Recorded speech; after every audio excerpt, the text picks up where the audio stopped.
Day, so day one, I will be introducing you to the world of Lean Six Sigma, right?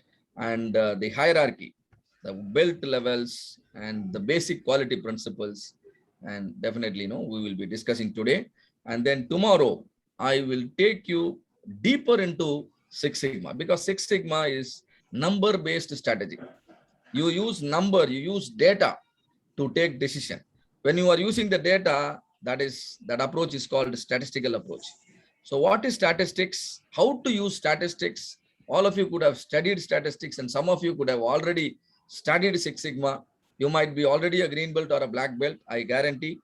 Still, there will be a lot of learning for you if you attend today as well as tomorrow's program. So I will explain everything related to the statistical aspect and then importance of DMAC. DMAC is a 5-phase methodology. Each and every phase, what is the significance? What are you supposed to do? What are you not supposed to do? What kind of tools and techniques you need to do?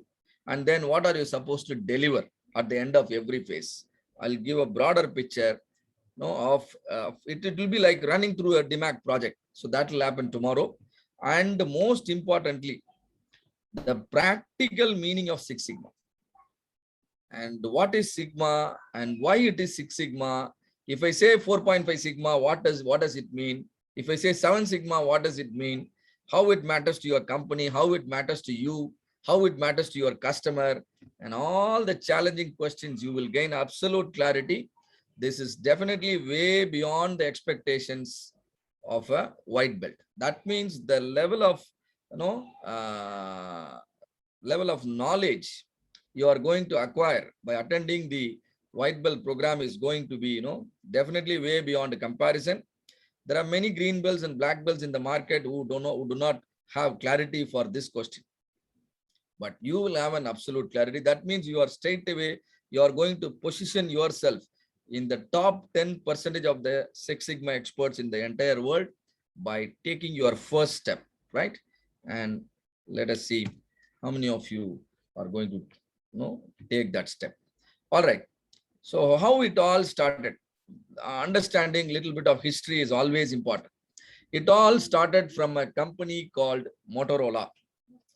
But at the time of World War II, the Japan was badly hit by the nuclear bombs, and the economy was down. The industries were struggling a lot to catch the business, and a lot of issues happening. It is Americans, people like Edward Deming, people like Shewhart, and people like Juran, and all these people, they visited Japan and they helped the Japanese industries come up with the manufacturing practices, and the quality principles, and all that were taught to them to bring back their economy in Japan.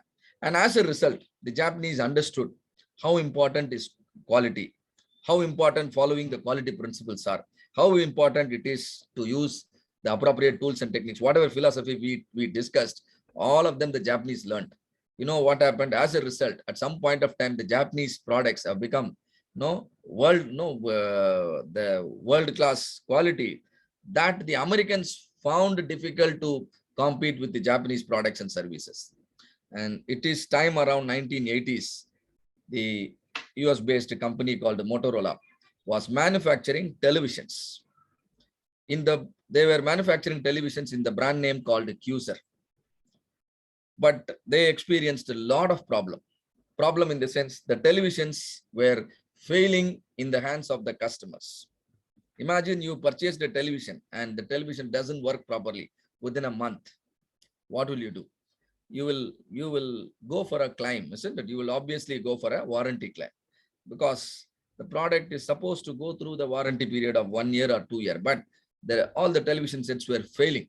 So Motorola was literally, completely upset because there were not just 1 or 2, there were many warranty claims. Every product is coming back to the factory. This is what we call it external failure, the dangerous form of failure. Why it is called external failure? Customers are finding the problem. Customers are detecting the failure. Why they are detecting the failure? You failed to detect it, and so customers are detecting. If you detect the failure, it is called internal. If customer detects the failure, it is called external failure. Which is dangerous? External is dangerous, right? And the price you have to pay will be much, much higher in magnitude if you fail to detect a failure internally. So all the external failures were happening in Motorola. You can understand how they were struggling. They were in complete dark. Then the Motorola decided to sell the brand. Because they really don't have any clue how to control and all those things, and their no they were running in loss, so they sold the brand. The brand was sold to a Japanese firm called Matsushita Electric. The company took over Cuser. What they did, they had a different approach, because Japanese that time they were following a model called Kaizen business model, and they kept an eye on the internal failure. They monitored internal failure. They controlled internal failure. If you work on the internal failure, you know what will happen? The external failure will become a rare event. Here and there, one or two failures might happen. But majority of the product, you send it to the market, will do very well and get you, a good name. So this started happening to Matsushita Electric, and today the company is called Panasonic. Today the Cuser is Panasonic. So seeing the success of Cuser in the hands of the Japanese firm, so the Motorola realized one thing. Particularly the CEO of Motorola, Robert Bob Galvin, he understood one thing. The team. Problem is not only with the quality of the product.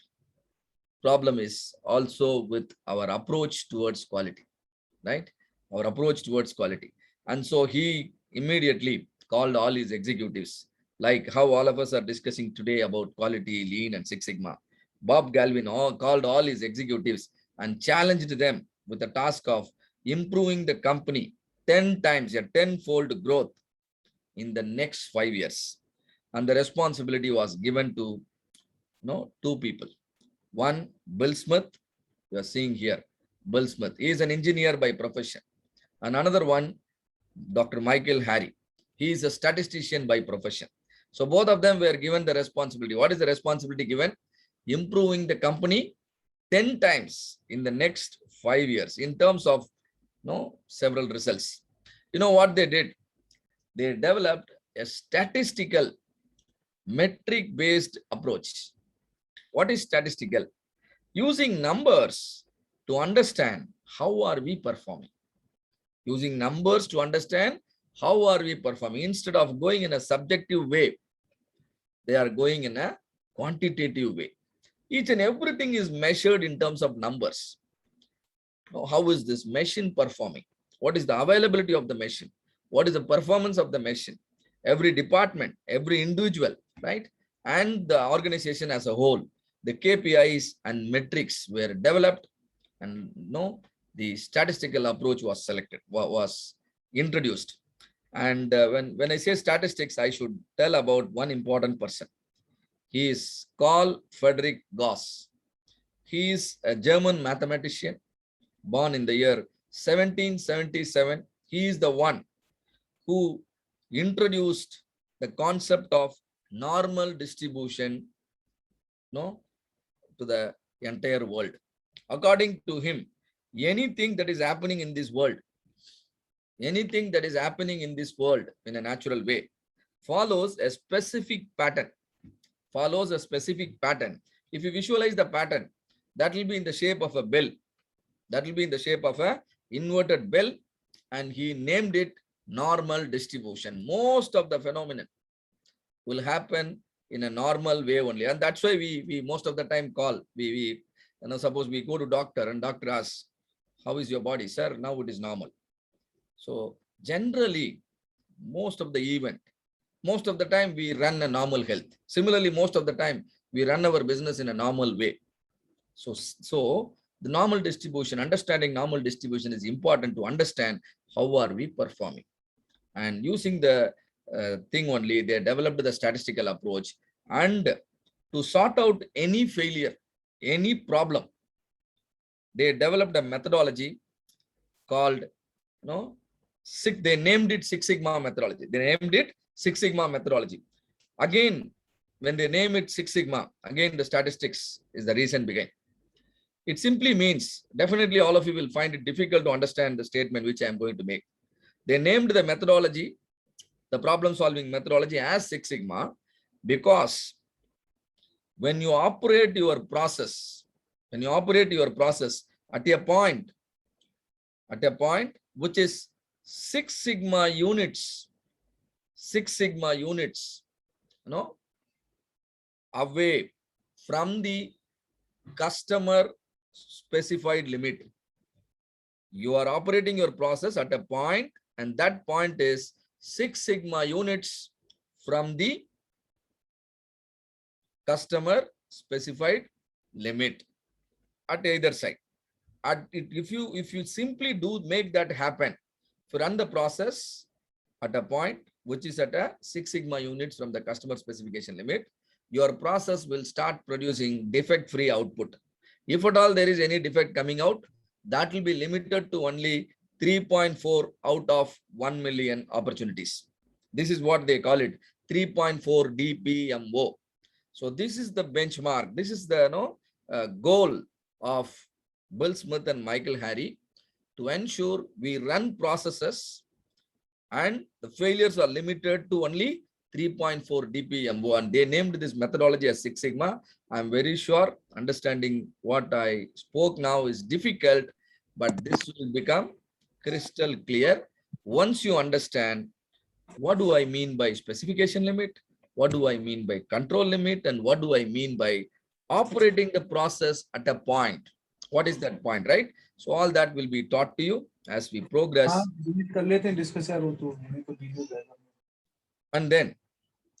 And in that Six Sigma methodology, they had 4 phases: measure, analyze, improve, and control.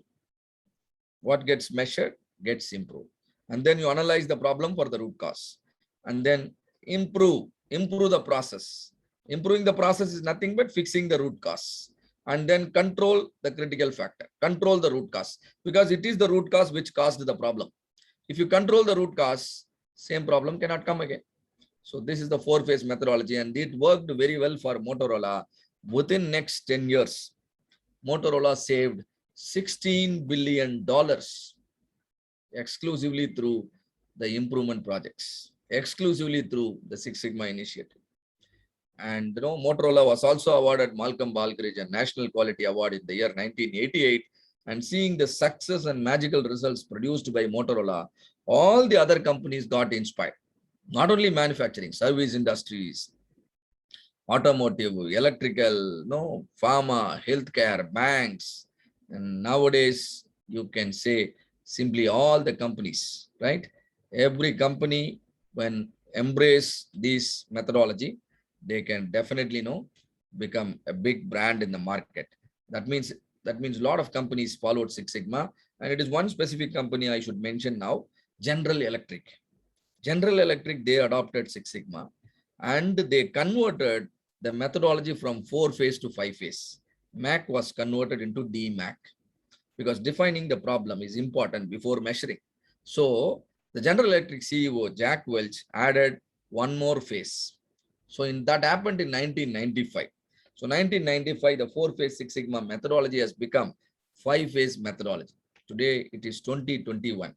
We are trying to understand about the DMAC, about why the DMAC is superior when compared to any other method, right? And you will also definitely appreciate that Six Sigma is the superior methodology in front of any other approach, right?